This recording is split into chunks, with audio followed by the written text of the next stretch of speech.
Goeiedag almal, die afgelope paar dae het ons gesien hoe Dawid, die koning van Israel, moes vlug vir sy lewe omdat sy seun Absalom homself aangestel het as koning en ook van plan was om Dawid dood te maak. Ons het gesien Dawid se uitroep daar in Psalm 3 vers 1 en 2, 'n psalm van Dawid toe hy gevlug het vir sy seun Absalom. O Here, hoe het my teestanders vermenigvuldig?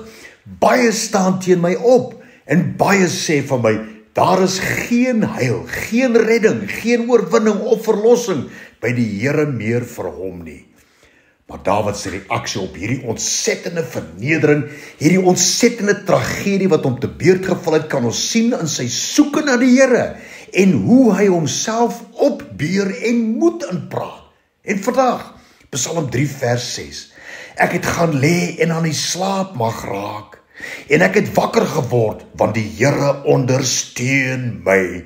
Jahwe, Samak, die Here tel my op en laat my weer vas op my voete staan. Maak nie saak wat jou omstandighede is nie. Maak nie saak wat die aanvalle teen jou is nie. Maak nie saak wat die probleme is waarmee jy worstel nie.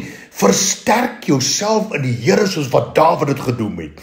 Roep die Here aan en verklaar so Dawid Psalm 3 vers 5. Dit is die Here wat my verhoor, Jahwe Anna.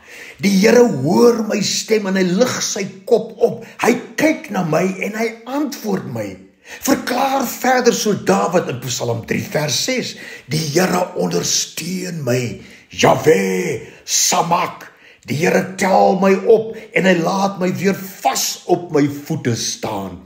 En dan verklaar oor al die uitdagings in jou lewe, Romeine 8 vers 31 en 37.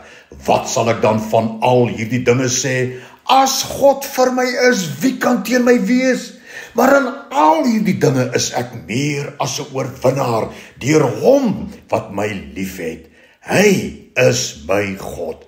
Hy is vir my Jahwe Samak, die Here wat my optel en my weer vas op my voete laat staan.